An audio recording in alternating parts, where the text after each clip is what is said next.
Ова е Роберта Матер, заменик директорка во еден од одделите на Стейт Департментот на САД, каде води успешен тим. Глувонема е. Но тоа за неа не е пречка. I think the biggest obstacle Најголемата пречка за лицата со попреченост е да ја преминат вратата и да добијат работа.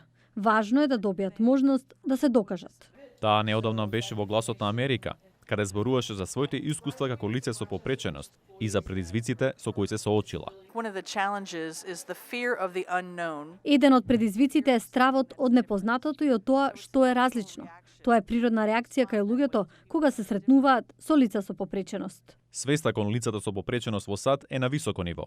Затоа укажуваат и бројните рампи за пристап пред институциите, адаптираниот јавен превоз, закосените приоди кон тротоарите, но и самите граѓани.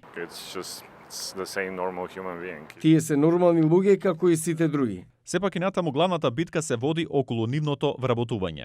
Таа битка во името на лицата со попреченост во САД ја водат непрофитните организации. Едната од нив е Respect Ability од Вашингтон. Total, there's about 22 million working. Околу 22 милиони лица на работна возраст имаат попреченост. Се трудиме секој од нив да добие шанса за кариера и да го живее американскиот сон. Според податоците од оваа организација, во САД стапката на вработеност за лицата со попреченост на возраст од 18 до 65 години е 37%.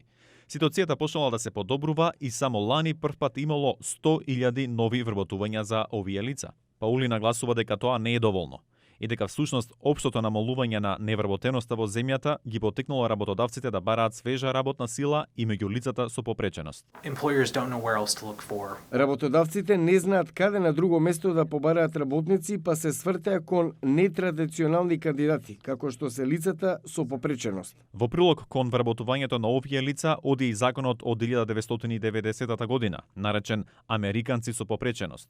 Со него се забранува дискриминација кон нив, а компаниите се обврзани да им овозможат соодветни работни услови. За Ана од Полска, која размислува за свој бизнис во САД, тоа не би било проблем. Ќе